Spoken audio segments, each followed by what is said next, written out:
या कुन्देन्दुतुषार आरघवला।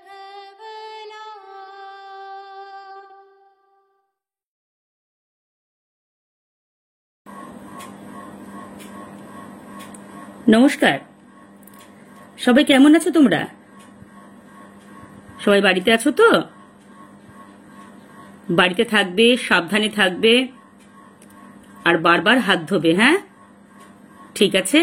সাবধানতা অবলম্বন যেমন করতে হবে, আবার পাশাপাশি পড়াশোনাও তো করতে হবে। আজ আমরা বাংলা পড়া শুরু করছি। আমাদের প্রথম পাঠ্যাংশ গদ্য বলাই, রবীন্দ্রনাথ ঠাকুরের লেখা। মূল গ্রন্থের নাম গল্পগুচ্ছ।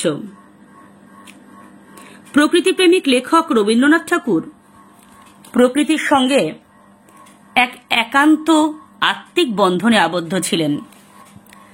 যৌবনে জমিদারি তত্ত্বাবধানের জন্য তিনি দীর্ঘদিন কাটিয়েছিলেন বাংলাদেশের পল্লী প্রকৃতির নিবিড় সান্নিধ্যে, মানে খুব কাছাকাছি। তিনি উপলব্ধি করেছিলেন মানুষ আর প্রকৃতির অন্তরঙ্গতাকে। এই বৃহৎ ধরনীর সঙ্গে তার যেন একটা নারীর টান ছিল। প্রকৃতি ও মানুষের এই নিবিড় আত্মীয়তার গল্পই হল বলাই গল্পটি। যে মানুষের প্রকৃতির বুক থেকে সংগ্রহ করে তার বেঁচে থাকার রসদ প্রকৃতির আশ্রয়, সেই প্রকৃতি আর সেই গাছপালাকে নিয়েই বলাইয়ের ভালোবাসা গড়ে ওঠা। আর প্রকৃতিরই যেন এক প্রতিনিধি চরিত্র বলাই।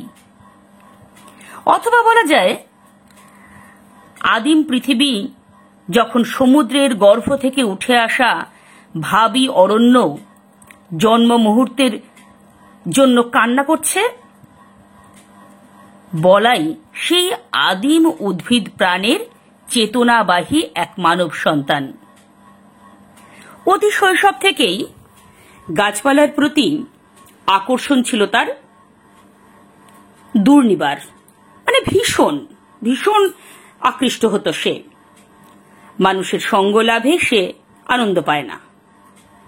মানবিক সম্পর্কের জটিলতা তার কাছে দুর্বোধ্য, কিন্তু গাছপালার সঙ্গে তার গভীর বন্ধুত্ব। তাদের সঙ্গে কথাবার্তা চলে ঘন্টার পর ঘন্টা। তাদের সুখ দুঃখের খবর নেয় সে। মাটির বুক চিরে সদ্য জেগে ওঠা কোনো অঙ্কুর যখন আলোতে মাথা তোলে, বলাইয়ের আনন্দ ধরে না। সে অতি শৈশবেই মাকে হারিয়েছে। বাবা বিলেতে গেছেন। তখন তার কাকা কাকিমা যেহেতু ছিলেন নিঃসন্তান, তাদের কাছে এই বালকের দায়িত্ব দিয়ে যান। আর বলাই নামক এই বালকটি তার স্নেহ ক্ষুধা যেন ওই গাছপালার কাছেই স্নেহ ভালোবাসার মধ্য দিয়ে প্রত্যাশা করে। এ তো গেল বিষয়ের সম্পর্কে কিছু পূর্বাভাস। এবার আমরা ঢুকব মূল পাঠ্যাংশে। তোমাদের কাছে কিন্তু পিডিএফ ফাইলে অলরেডি পাঠানো হয়ে গেছে, তাই তো? এবার নিজেরা পাঠ্যাংশটা দেখবে, পড়বে এবং তারপর আমার কথাগুলো শুনবে। শুরু করছি। মানুষের জীবনটা পৃথিবীর নানা জীবের ইতিহাসের নানা পরিচ্ছেদের উপসংহারে, এমন একটা কথা আছে। আসলে একদম পৃথিবী সৃষ্টির সেই আদি যুগে প্রথম সৃষ্টি হয়েছিল উদ্ভিদ। তারপর প্রাণীদের মধ্যে এককোষী অ্যামিবা আস্তে আস্তে আস্তে আস্তে বিভিন্ন রকমের বিবর্তনের মধ্য দিয়ে মানুষের সৃষ্টি এবং সেটা সর্বশেষ সৃষ্টি, সেই জন্যই উপসংহারে কথাটা বলা হয়েছে। লোকালয়ে মানুষের মধ্যে আমরা নানা জীবজন্তুর প্রচ্ছন্ন পরিচয় পেয়ে থাকি, সে কথা জানা। বস্তুত আমরা বলি, আমরা মানুষ বলি সেই পদার্থকে যেটা আমাদের ভিতরকার সব জীবজন্তুকে মিলিয়ে এক করে নিয়েছে। আমাদের বাঘ গরুকে এক খোঁয়ারে পুরে দিয়েছে, অহিনকুলকে এক খাঁচায় ধরে রেখেছে। এর মানে কি বলতো? মানে একই মানুষের মধ্যে যেমন রয়েছে বাঘের মতো হিংস্রতা, তেমনি আবার রয়েছে গরুর মতো শান্ত ভাব। যেমন রয়েছে ওহি মানে হচ্ছে সাপ, সাপের মতো হিংস্র মনোভাব, তেমনি আবার বেজি মানে নকুলের মতো ওই সাপের সঙ্গে শত্রুতা বা রেষারেষি করার মতো মানুষও রয়েছে। মানে মানুষ একটা এমন ধরনের জীব যার মধ্যে সমস্ত রকমের চরিত্র বৈশিষ্ট্যই রয়েছে। যেমন রাগিনী বলি তাকেই, যা আপনার ভিতরকার সমুদয় সারেগামা গুলোকে সঙ্গীত করে তোলে। তারপর থেকে তাদের আর গোলমাল করবার সাধ্য থাকে না, কিন্তু সঙ্গীতের ভিতরে এক একটি সুর অন্য সকল সুরকে ছাড়িয়ে বিশেষ হয়ে ওঠে। কোনোটাতে মধ্যম, কোনোটাতে কোমল গান্ধার, কোনোটাতে পঞ্চম।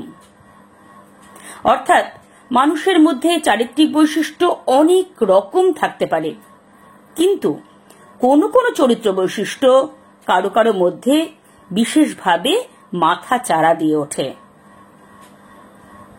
লেখক বলছেন, আমার ভাইপো বলাই তার প্রকৃতিকে কেমন করে গাছপালার মূল সুরগুলোই হয়েছে প্রবল। ছেলেবেলা থেকেই চুপচাপ চেয়ে চেয়ে দেখাই তার অভ্যাস, নড়ি চড়ে বেড়ানো নয়।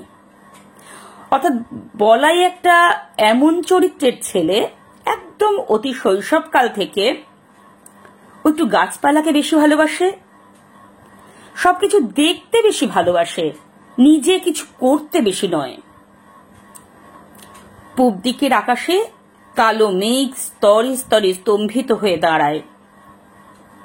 ওর সমস্ত মনটাতে ভিজে হাওয়া যেন শ্রাবণ অরণ্যের গন্ধ নিয়ে ঘনিয়ে ওঠে। অর্থাৎ আকাশে যখন কালো মেঘ করে, ময়ূর ময়ূরী যেমন খুব খুশি হয়ে পেখম তুলে নাচতে থাকে, তেমনি ওর মনেও যেন এক আনন্দের ঢেউ ওঠে। ঝমঝম করে বৃষ্টি পড়ে, ওর সমস্ত গা যেন শুনতে পায় সেই বৃষ্টির শব্দ। ছাদের উপর বিকেল বেলাকার রোদ্দুর পড়ে আসে, গা খুলে বেড়ায়, সমস্ত আকাশ থেকে যেন কি একটা সংগ্রহ করে নেয়। অর্থাৎ বুঝতে পারছ যে প্রকৃতির সঙ্গে একটা যেন নিবিড় সংযোগ রয়েছে বলাইয়ের। বৃষ্টি, রোদ, এ সমস্তগুলোকে সে তার শরীর দিয়ে, মন দিয়ে ভীষণভাবে অনুভব করতে চায়। মাঘের শেষে আমের বোল ধরে, তার একটা নিবিড় আনন্দ জেগে ওঠে ওর রক্তের মধ্যে। একটা কিসের অব্যক্ত স্মৃতিতে ফাল্গুনে পুষ্পিত শালবনের মতোই ওর অন্তর প্রকৃতিটা চারদিকে বিস্তৃত হয়ে ওঠে, ভরে ওঠে, তাতে একটা ঘন রং লাগে। তখন ওর একলা বসে বসে আপন মনে কথা কইতে ইচ্ছে করে, যা কিছু গল্প শুনেছে সব নিয়ে জোড়া তারা দিয়ে।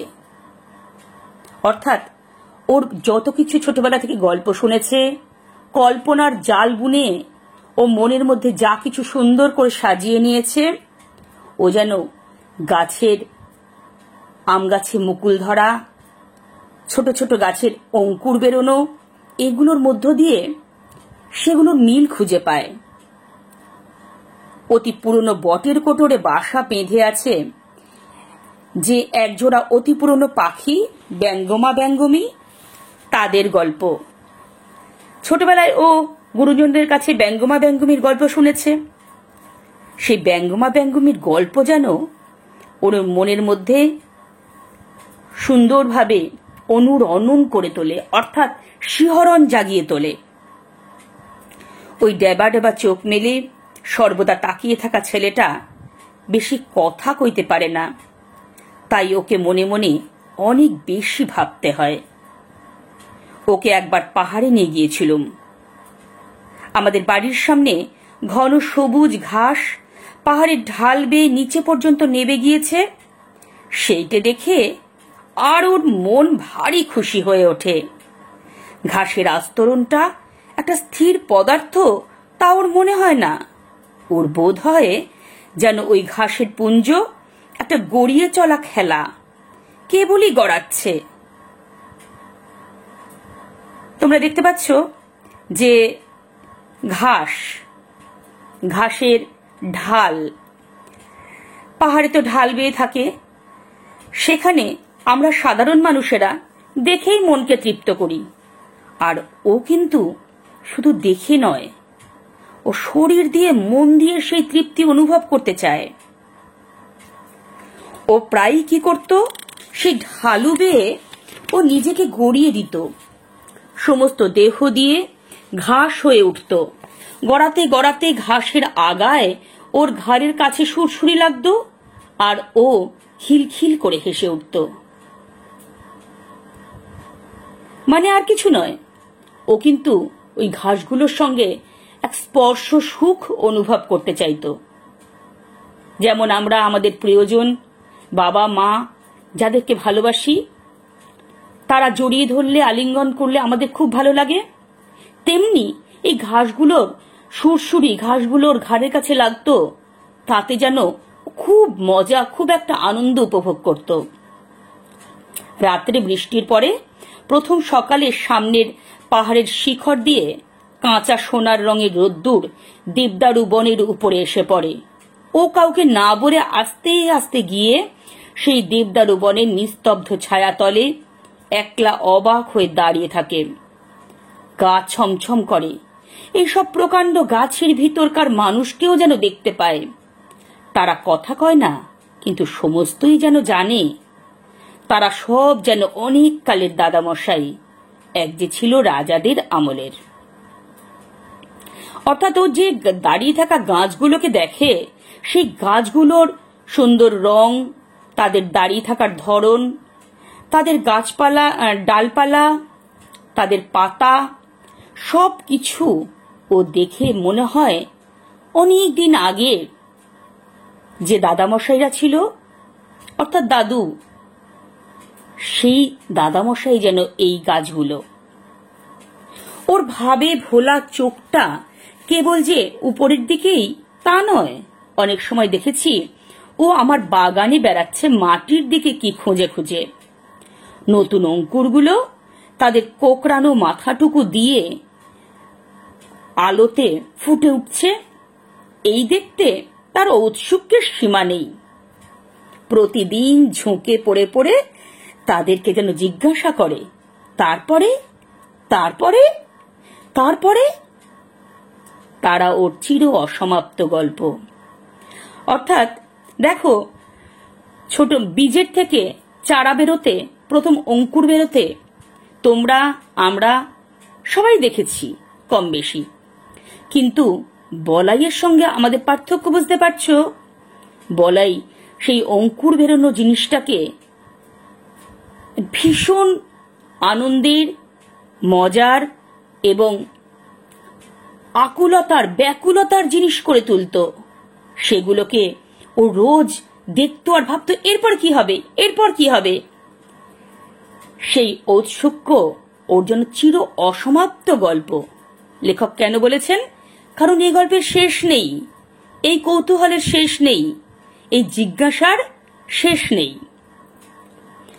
সদ্য গজিয়ে ওঠা কচি কচি পাতা, তাদের সঙ্গে ওর কি যে একটা বয়স্য ভাব, বয়স্য ভাব মানে হচ্ছে বন্ধুত্বের ভাব, তা ও কেমন করে প্রকাশ করবে? তারাও ওকে কি একটা প্রশ্ন জিজ্ঞাসা করবার জন্য আকুপাকু করে। হয়তো বলে, তোমার নাম কি? হয়তো বলে, তোমার মা কোথায় গেল? বলাই মনে মনে উত্তর করে, আমার মা তো নেই। মানে যে সদ্য গজিয়ে ওঠা ছোট ছোট পাতা, সেগুলোর সঙ্গে ও বন্ধুত্বের ভাব জমিয়ে নেয়। ও মনে মনেই প্রশ্নের পরে প্রশ্ন সাজায় যে ওরা ওকে এই প্রশ্ন করছে আর ও উত্তরে এটা বলছে।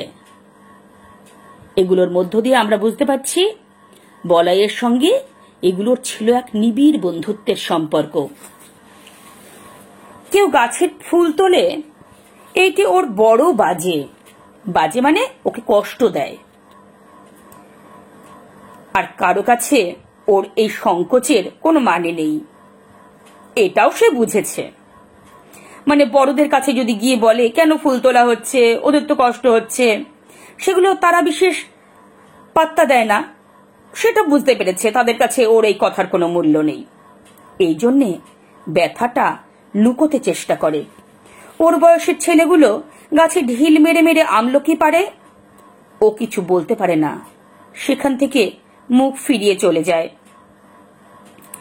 আসলে ওর পছন্দ হয় না বিষয়টা। ও চায় না গাছ থেকে ফুল ফল পেরে গাছগুলোকে কষ্ট দেওয়া হোক। ওর সঙ্গীরা ওকে খেপাবার জন্যে বাগানের ভিতর দিয়ে চলতে চলতে ছড়ি দিয়ে দুপাশের গাছগুলোকে মারতে মারতে চলে। ফস করে বকুল গাছের একটা ডাল ভেঙে নেয়। ওর কাঁদতে লজ্জা করে, পাছে সেটাকেও পাগলামি মনে করে। ওর সবচেয়ে বিপদের দিন যেদিন ঘাসিয়ারা ঘাস কাটতে আসে। কেননা ঘাসের ভিতরে ভিতরে ভিতরে ও প্রত্যহ দেখে দেখে বেরিয়েছে এতটুকু লতা, বেগনি হলদির নামহারা ফুল, অতি ছোট ছোট। মাঝে মাঝে কণ্টিকারি গাছ, তার নীল নীল ফুলের বুকের মাঝখানটিতে ছোট্ট একটুখানি সোনার ফোঁটা। বেড়ার কাছে কোথাও বা কালো মেঘের লতা, কোথাও বা অনন্ত মূল। পাখিতে খাওয়া নিম ফলের বিচি পড়ে ছোট ছোট চারা বেরিয়েছে। কি সুন্দর তার পাতা, সমস্তই নিষ্ঠুর নিড়নি দিয়ে নিড়িয়ে ফেলা হয়। তারা বাগানের শৌখিন গাছ নয়, তাদের নালিশ শোনবার কেউ নেই। আসলে ওর কাকার বাড়িতে সাজানো গোছানো বাগানের পাশাপাশি কিছুটা হয়তো এমন বাগানও ছিল যেখানে বড় বড় ঘাস হয়ে গেলে কাকা ঘাসিয়ারা, মানে যারা নাকি ঘাস কাটতে আসে, জঙ্গল পরিষ্কার করতে আসে, এরকম লোক ডেকে এনে সেই ঘাসগুলো পরিষ্কার করাতেন বা ছোট করে ছাটিয়ে দিতেন। সেই ঘাসিয়ারা যখন আসতো ওর তখন খুব কষ্ট হতো। মানে ওর কাছে সেটা বিপদের দিন মনে হতো। কারণ ওই ঘাসের মধ্যে, ওই ছোট ছোট গাছের মধ্যে ও অনেক ছোট এমন গাছ পেয়েছে, এমন ছোট ছোট ফুল পেয়েছে, এমন লতা, এমন অনন্ত মূল পেয়েছে যেগুলো ওকে আনন্দ দেয়। কিন্তু সেগুলো ওই ঘাসিয়ারা নিড়ানি দিয়ে নিংড়ে ফেলে দেয়। এটা কিন্তু ওর ভীষণ কষ্টের বা বেদনার বিষয় ছিল। ওর মনে হতো এগুলো যেহেতু শৌখিন গাছ নয়, সেজন্য এদের নালিশ শোনবার কেউ নেই। এক একদিন ওর কাকির কোলে বসে তার গলা জড়িয়ে বলে, ওই ঘাসিয়ারাকে বলো না আমার এই গাছগুলো যেন না কাটে। কাকি বলে, বলাই কি যে পাগলের মতো বকিস, ও যে সব জঙ্গল, সাফ না করলে চলবে কেন? নিঃসন্তান কাকির কাছে বলাই ছিল সন্তানের মতো, একদম নিজের সন্তানের মতো। বলাইয়েরও যা কিছু আবদার, যা কিছু বলার, সেগুলো কাকির কাছেই বলতো নিঃসংকোচে। তাই কাকা ঘাসিয়ারাকে আনালেও কাকির কাছে আবদার জুড়ত সে যেন ওই ঘাসিয়ারা গাছগুলো না কাটে। কিন্তু কাকি ওকে বুঝিয়ে বলতেন যে ওগুলো জঙ্গল, সাফ না করলে চলবে না। বলাই অনেক দিন থেকে বুঝতে পেরেছিল কতগুলো ব্যথা আছে যা সম্পূর্ণ ওর একলারই। ওর চারদিকের লোকের মধ্যে কোনো সাড়া নেই। অর্থাৎ এই যে গাছেদের কষ্টের সঙ্গে নিজেকে একাত্ম করে দেওয়া, নিজের কষ্ট মনে হওয়া, এটি ও অন্য কারুর সঙ্গে মেলাতে পারত না, না বন্ধুদের, না বাড়ির বড়দের, কাকা কাকিমার। সে কারণে ওর মনে হতো এগুলো সম্পূর্ণ ওর একদম নিজস্ব, এই ব্যথার কারুর সঙ্গে ভাগ করে নেওয়া যায় না। এই ছেলের আসল বয়স সেই কোটি বৎসর আগেকার দিনে, অর্থাৎ কোটি বৎসর আগে মানে যে সময়ে নতুন প্রাণের সৃষ্টি হয়েছিল পৃথিবীতে, যেদিন সমুদ্রের গর্ভ থেকে নতুন জাগা পঙ্কস্তরের মধ্যে পৃথিবীর ভাবী অরণ্য আপনার জন্মের প্রথম ক্রন্দন উঠিয়েছে। সেদিন পশু নেই, পাখি নেই, জীবনের কলরব নেই, চারদিকে পাথর আর পাঁক আর জল। কালের পথে সমস্ত জীবের অগ্রগামী গাছ সূর্যের দিকে জোর হাত তুলে বলেছে, আমি থাকব, আমি বাঁচব, আমি চিরপথিক। মৃত্যুর পর, মৃত্যুর মধ্য দিয়ে অন্তহীন প্রাণের বিকাশ তীর্থে যাত্রা করব, রৌদ্রে বাদলে, দিনে রাত্রে। অর্থাৎ সৃষ্টির একদম শুরুতে যেহেতু গাছের সৃষ্টি হয়েছিল, উদ্ভিদের সৃষ্টি হয়েছিল, এই বলাই যেন সেই উদ্ভিদেরই প্রতীক। এই বলাই যেন সেই ভাবী অরণ্যের প্রথম সৃষ্টি, যারা নাকি প্রথম সৃষ্টি হয়েই বলেছিল যে তারা থাকবে, চিরকাল বাঁচবে। তারা রোদে, বৃষ্টিতে, দিনে রাত্রে সমস্ত কিছুর সঙ্গে লড়াই করে তারা বেঁচে থাকবে। গাছের সেই রব আজও উঠছে বনে বনে, পর্বতে প্রান্তরে, তাদেরই শাখায় পত্রে ধরনীর প্রাণ বলে বলে উঠছে, আমি থাকবো, আমি থাকবো। কবি বলছেন, অর্থাৎ লেখক বলছেন রবীন্দ্রনাথ ঠাকুর, যে গাছের সেই রব কিন্তু আজও বন্ধ হয়নি। সেই রব কিন্তু এখনো বনে, পর্বতে, প্রান্তরে সর্বত্র গাছের শাখায় শাখায় ধ্বনিত হয়। তারা বলে, আমি থাকবো, আমি থাকবো। বিশ্ব প্রাণীর মুখ ধাত্রী এই গাছ নিরবচ্ছিন্ন কাল ধরে দুলোককে দহন করে পৃথিবীর অমৃত ভাণ্ডারের জন্যে প্রাণের তেজ, প্রাণের রস, প্রাণের লাবণ্য সঞ্চয় করে। তোমরা জানো, আমরা ক্লাস 6-এ একটি গাছ একটি প্রাণ রচনার মধ্য দিয়ে গাছের প্রয়োজনীয়তা, গাছের আমাদের জীবনে কতটা প্রয়োজন সে বিষয়ে আমরা জেনেছি, আলোচনা করেছি, পড়েছি। তা সেই গাছ আমাদের সমস্ত কিছুকে, আমাদের জীবনযাত্রায় প্রতিটি মুহূর্তে, প্রতিটি পদক্ষেপে ভীষণভাবে প্রয়োজন। তারা কিন্তু ওই প্রাণের বাণীকে সারা দিন রাত ধরে আকাশে উচ্ছ্বসিত করে তোলে। সারা যেন পৃথিবীর সমস্ত কিছুকে দুইয়ে নিয়ে মানব প্রজন্মের সামনে হাজির করে। আর তারা বলে, আমি থাকব। সেই বিশ্ব প্রাণের বাণী কেমন একরকম করে আপনার রক্তের মধ্যে শুনতে পেয়েছিল ওই বলাই। অর্থাৎ বলাই একদম নিজেকে মিশিয়ে দিয়েছিল সেই উদ্ভিদ প্রাণের সঙ্গে। তাই সে তার নিজের রক্তের মধ্যে, নিজের শিরায় শিরায়, নিজের ধমনীতে ধমনীতে সে অনুভব করেছিল সেই ধ্বনি, সেই বাণী, যা কিনা ওই গাছেরা বলেছিল। আমরা তাই নিয়ে খুব হেসেছিলাম। একদিন সকালে এক মনে খবরের কাগজ পড়ছি, বলাই আমাকে ব্যস্ত করে ধরে নিয়ে গেল বাগানে। এক জায়গায় একটা চারা দেখিয়ে আমাকে জিজ্ঞাসা করলে, কাকা, এই গাছটা কি? অর্থাৎ এখানে লেখক কিন্তু নিজেকে, দেখো, উত্তম পুরুষে আমি আমি করে লিখেছেন গল্পটা। লেখক এখানে কিন্তু বলাইয়ের কাকা। তিনি বলছেন যে তাকে সকালবেলা খবরের কাগজ যখন পড়ছিলেন তখন বলাই ধরে নিয়ে গেল ব্যস্ত হয়ে বাগানে একটা চারা দেখানোর জন্য। জিজ্ঞাসা করলো, এই গাছটা কি? দেখলুম একটা শিমুল গাছের চারা বাগানের খোয়া দেওয়া রাস্তার মাঝখানে উঠেছে।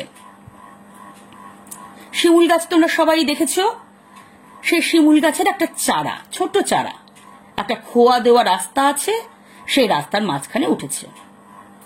হায় রে, বলাই ভুল করেছিল আমাকে ডেকে নিয়ে এসে। এতটুকু যখন এর অঙ্কুর বেরিয়েছিল, শিশুর প্রথম প্রলাপটুকুর মতো, তখনই এটা বলাইয়ের চোখে পড়েছে। তারপর থেকে বলাই প্রতিদিন নিজের হাতে একটু একটু করে জল দিয়েছে। সকালে বিকালে ক্রমাগতই ব্যগ্র হয়ে দেখেছে কতটুকু বাড়ল। শিমুল গাছ বাড়েও দ্রুত, কিন্তু বলাইয়ের আগ্রহের সঙ্গে পাল্লা দিতে পারে না। যখন হাত দুয়েক উঁচু হয়েছে, তখন ওর পত্র সমৃদ্ধি দেখে ভাবলে এক আশ্চর্য গাছ। শিশুর প্রথম বুদ্ধির আভাস দেখবা মাত্র মা যেমন মনে করে আশ্চর্য শিশু, বলাই ভাবলে আমাকেও চমৎকৃত করে দেবে।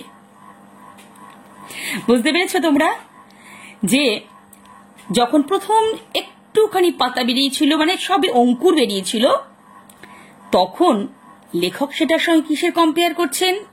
লেখক বলছেন একটা ছোট্ট শিশু প্রথম যখন মুখে বুলি ফোটে, তখন তার মায়ের, তার পরিজনদের যেমন আনন্দ হয়, বলাইয়ের সেরকম আনন্দ হয়েছে ওই গাছটাকে দেখে। ও প্রতিদিন নিজের হাতে একটু একটু করে জল দিয়েছে, আর একটু একটু করে সকালে বিকালে গিয়ে দেখেছে কতটুকু গাছটা বাড়ছে। শিমুল গাছ বাড়েও খুব তাড়াতাড়ি, কিন্তু লেখক এখানে খুব সুন্দর বলেছেন, বলাইয়ের আগ্রহের সঙ্গে পাল্লা দিতে পারেনি। মানে বলাই এত কৌতূহলী, গাছটাকে নিয়ে এতটা এক্সাইটেড যে বলাইয়ের ওটাকে নিয়ে সাংঘাতিক আগ্রহ। যখন হাত দুয়েক উঁচু হয়েছে, তখন সেটার সঙ্গে আবার লেখক বলেছেন যে শিশু যখন প্রথম বিভিন্ন রকম অ্যাক্টিভিটি, বিভিন্ন কাজকর্ম করতে থাকে, একটু একটু ওর বুদ্ধির বিকাশ দেখা যেতে থাকে, তখন মা যেমন খুব চমকে যায়। মা ভাবেন, বাহ, এরকম শিশুর মতো তো শিশু হয় না, এই তো এক ভারী আশ্চর্য শিশু। তেমনি বলাইও এই গাছটাকে দেখে ভেবেছে কাকাকে ডেকে নিয়ে আসি, কাকাকে এনে চমকে দেব।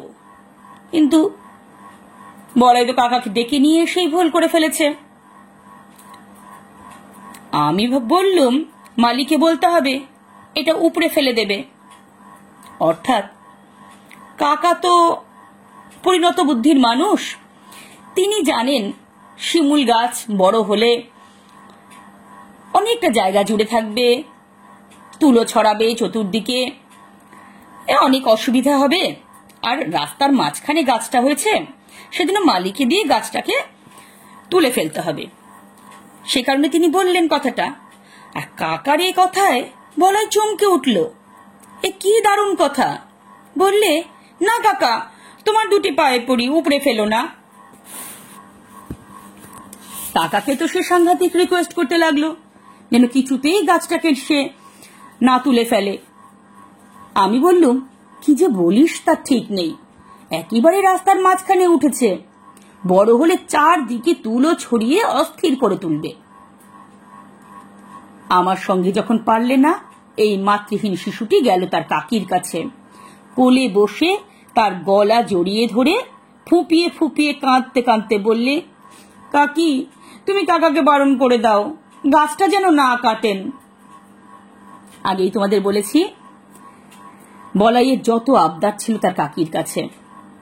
যখন দেখল কাকা তার আবদার হয়তো রাখবেন না, কারণ কাকার কাছে বড় যুক্তি রয়েছে গাছটাকে কাটিয়ে দেওয়ার জন্য, সে তখন কাকির কাছে গিয়ে কোলে বসে কান্নাকাটি জুড়ে দিল যেন গাছটাকে না কাটানো হয়, কাকাকে যেন তিনি বারণ করে দেন। উপায়টা ঠিক ঠাউরে ছিল। ওর কাকি আমাকে ডেকে বললে, ওগো শুনছ, আহা, ওর গাছটা রেখে দাও। তার মানে কাকা বলছেন এই কাকিকে ধরে কাকাকে বারণ করা কাকাকে গাছটা কাটতে নিষেধ করা, এই উপায়টা বলাই ঠিকঠাকই বের করে নিয়েছিল। রেখে দিলুম। গোড়ায় বলাই না যদি দেখাতো তবে হয়তো ওটা আমার লক্ষ্যই হতো না, কিন্তু এখন রোজই চোখে পড়ে। বছর খানেকের মধ্যে গাছটা নির্লজ্জের মতো মস্ত বেড়ে উঠল। বলাইয়ের এমন হলো, এই গাছটার পরেই তার সবচেয়ে স্নেহ। নির্লজ্জের মতো কেন বলা হয়েছে বলতো?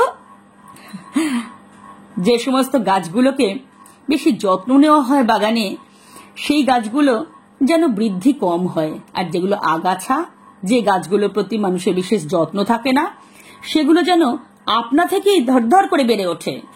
এখানে লেখক তাই গাছটাকে নির্লজ্জের মতো বলেছেন। এই গাছটার উপরেই যেন একটা বিশেষ স্নেহ, মায়া, মমতা, ভালোবাসা বলাইয়ে গিয়ে পড়ল। গাছটাকে প্রতিদিনই দেখাচ্ছে নির্বোধের মতো।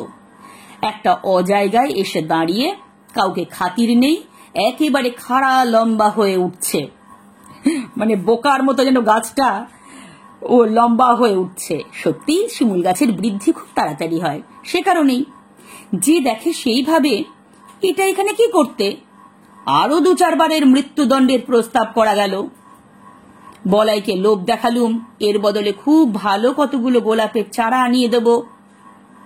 বললেন, নিতান্তই শিমুল গাছই যদি তোমার পছন্দ, তবে আর একটা চারা আনিয়ে বেড়ার ধারে পুঁতে দেব, সুন্দর দেখতে হবে। কাকা এই গাছটাকে কাটানোর জন্য মৃত্যুদণ্ড বলেছেন, দেখো কথাটা, অর্থাৎ গাছটাকে নির্মূল করার জন্য, উপড়ে ফেলার জন্য অনেক রকমের চেষ্টা করলেন, অনেক রকমের কৌশল অবলম্বন করলেন। বললেন যে এর বদলে গোলাপের চারা আনিয়ে দেবেন, যদি শিমুল গাছই পছন্দ তাহলে আর একটা শিমুল গাছের চারা আনিয়ে বেড়ার ধারে পুঁতে দেবেন। কিন্তু কাটবার কথা বললেই আঁতকে ওঠে, আর ওর কাকি বলে, আহা, এমনি কি খারাপ দেখতে হয়েছে। কাকিও কিন্তু এখন বলাইয়ের বড় সাপোর্টার। তিনিও বলতে শুরু করেছেন যে না, গাছটা থাক, দেখতে খারাপ লাগছে না তো। এবার কাকা কি বলছেন দেখো, বলাইয়ের কথা একটু। আমার বৌদিদির মৃত্যু হয়েছে যখন এই ছেলেটি তার কোলে, বোধ করি সেই শোকে দাদার খেয়াল গেল তিনি বিলেতে ইঞ্জিনিয়ারিং শিখতে গেলেন। অর্থাৎ বলাইয়ের মা যখন মারা যান তখন বলাই একদম কোলের ছেলে, ছোট্ট। তখন স্ত্রী মারা যাওয়ার শোকে তার বাবা বিলেতে ইঞ্জিনিয়ারিং পড়তে যাওয়ার সিদ্ধান্ত নিলেন। ছেলেটি আমার নিঃসন্তান ঘরে কাকির কোলেই মানুষ। তারপর থেকে এই কাকা কাকির কাছে, কাকিমার কোলে, কাকিমার স্নেহে, কাকার আদরে ও মানুষ হচ্ছে। বছর 10 পরে দাদা ফিরে এসে বলাইকে বিলাতি কায়দায় শিক্ষা দেবেন বলে প্রথমে নিয়ে গেলেন সিমলায়, তারপরে বিলেত নিয়ে যাবার কথা। বছর 10 পর বলাইয়ের বাবা এসে বলাইকে বিলেতি কায়দায় শিক্ষা দেবেন বলে নিয়ে যেতে চাইলেন এবং নিয়ে গেলেনও। প্রথমে সিমলায় নিয়ে গেলেন, তারপর বিলেত নিয়ে যাবার কথা। কাঁদতে কাঁদতে কাকির কোল ছেড়ে বলাই চলে গেল। আমাদের ঘর হলো শূন্য। বলাই এবং বলাইয়ের কাকা কাকি দু তরফেই এতটাই স্নেহের, ভালোবাসার বন্ধন ছিল যে তাদের উভয়েরই খুব কষ্ট হওয়া সত্ত্বেও বলাই তার বাবার সঙ্গে যেতে বাধ্য হল এবং কাকা কাকির ঘর শূন্য হয়ে গেল। তারপরে 2 বছর যায়। ইতিমধ্যে বলাইয়ের কাকি গোপনে চোখের জল মোছেন, আর বলাইয়ের শূন্য শোবার ঘরে গিয়ে তার ছেঁড়া 1 পাটি জুতো, তার রবারের ফাটা গোলা আর জানোয়ারের গল্পওয়ালা ছবির বই নাড়েন চাড়েন। এতদিনে এই সব চিহ্নকে ছাড়িয়ে গিয়ে বলাই অনেক বড় হয়ে উঠেছে, এই কথা বসে বসে চিন্তা করেন। আসলে কাকির প্রধান অবলম্বন ছিল বলাই। সেই বলাই চলে যাওয়ায় কাকি ভীষণ কষ্ট পেয়েছেন। তার শূন্য ঘরে, শোবার ঘরটায় গিয়ে তার জুতো জোড়া, তার খেলার জিনিস, তার গল্পের বই সমস্ত কিছু নাড়াচাড়া করে দেখেন, আর মনে মনে ভাবেন এতদিনে তো বলাই অনেকটা বড় হয়ে গেছে। এইসব কথা চিন্তা করেন। কোনো এক সময় দেখলুম লক্ষ্মী ছাড়া শিমুল গাছটার বড় বার বেড়েছে। অর্থাৎ কাকা দেখলেন যে এই শিমুল গাছটা অনেকটা বড় হয়ে গেছে, এত দূর অসঙ্গত হয়ে উঠেছে যে আর প্রশ্রয় দেওয়া চলে না। অর্থাৎ এতটাই বড় হয়ে গেছে, মানে এরপর যদি আরো বড় করা যায় তারপর কিন্তু তাকে সামলানো মুশকিল হবে। এক সময় দিলুম তাকে কেটে। এমন সময়ে সিমলে থেকে বলাই তার কাকিকে এক চিঠি পাঠালে, কাকি, আমার সেই শিমুল গাছের একটা ফটোগ্রাফ পাঠিয়ে দাও। বিলেত যাবার পূর্বে একবার আমাদের কাছে আসবার কথা ছিল, সে আর হলো না। তাই বলাই তার বন্ধুর ছবি নিয়ে যেতে চাইলে। বলাইয়ের কাছে ছিল প্রাণের বন্ধু ওই শিমুল গাছ। সে সিমলা থেকে কাকিমাকে ওই শিমুল গাছের ফটো দিয়ে পাঠাতে বললেন। অর্থাৎ প্রাণের বন্ধুর ছবি সে বিলেতে সঙ্গে নিয়ে যেতে চায়। তার কাকি আমাকে ডেকে বললেন, ওগো শুনছ, একজন ফটোগ্রাফওয়ালা ডেকে আনো। জিজ্ঞাসা করলুম, কেন? বলাইয়ের কাঁচা হাতের লেখা চিঠি আমাকে দেখতে দিলেন। আমি বললেন, সে গাছ তো কাটা হয়ে গেছে। বলাইয়ের কাকি 2 দিন অন্ন গ্রহণ করলেন না, আর অনেকদিন পর্যন্ত আমার সঙ্গে একটি কথাও কননি। দেখো, শিমুল গাছটা শুধু বলাইয়ের প্রাণের বন্ধু ছিল তাই নয়, বলাইকে ভালোবাসার কারণে, বলাইকে স্নেহ করার কারণে বলাইয়ের ভালোবাসার বন্ধুটিকে নির্মূল করে কেটে ফেলার জন্য কাকিমা কাকার উপরেও রাগ করলেন। 2 দিন খাবার গ্রহণ করলেন না পর্যন্ত, এবং বেশ কয়েকদিন পর্যন্ত কাকার সঙ্গে কথাও বললেন না। বলাইয়ের বাবা ওকে তার কোল থেকে নিয়ে গেল, সে যেন ওর নাড়ি ছিঁড়ে, আর ওর কাকা তার বলাইয়ের ভালোবাসার গাছটিকে চিরকালের মতো সরিয়ে দিলে তাতেও ওর যেন সমস্ত সংসারকে বাজল, তার বুকের মধ্যে ক্ষত করে দিলে। একদিকে বলাইয়ের বাবা যখন কাকির কাছ থেকে বলাইকে নিয়ে গেল, তখন মনে হলো যেন তার নারীর সম্পর্কের যে সন্তান, সেই সন্তানকে যেন ছিন্ন করে নিয়ে চলে যাচ্ছে তার কাছ থেকে। সেটি একদিকে যেমন গেছে, আবার কাকা তার বলাইয়ের ভালোবাসার সেই শিমুল গাছটাকে কেটে ফেলায় কাকির মনে হলো যেন বুকের মধ্যে একটা ক্ষত, একটা উন্ড সৃষ্টি হয়েছে। এতটাই তার কষ্ট হলো। ওই গাছ যে ছিল তার বলাইয়ের প্রতিরূপ, তারই প্রাণের দোসর। কেন হলো বলতো এত কষ্ট? যেহেতু ওই গাছটা ছিল বলাইয়ের সাবস্টিটিউট, মানে বলাই চলে যাওয়ার পরেও ওই গাছটা দেখলেই বলাইয়ের কথা মনে পড়তো কাকির। তার বলাইয়ের প্রাণের দোসর, দোসর মানে বন্ধু, বলাইয়ের প্রাণীর একদম সব থেকে নিকট আত্মীয় ছিল। সেই জন্য কাকিমার ভীষণ কষ্ট হলো বলাইয়ের চলে যাওয়ার পর বলাইয়েরই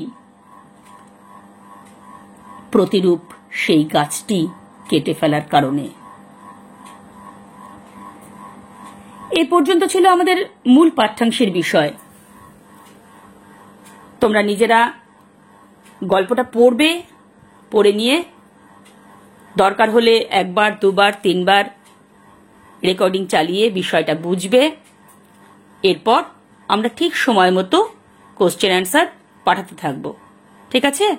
আর এক্সারসাইজের একদম অতি সংক্ষিপ্ত যে কোশ্চেন, সেগুলোর আনসার নিজেরা হোম টাস্ক হিসেবে করে ফেলবে। যখন স্কুল ওপেন হবে আমরা তখন সেগুলো চেক করে দেব, ঠিক আছে? সবাই ভালো থাকবে, বাড়িতে থাকবে, সাবধানে থাকবে, আর হাত ধোবে বারবার করে, নিজেদেরকে সুস্থ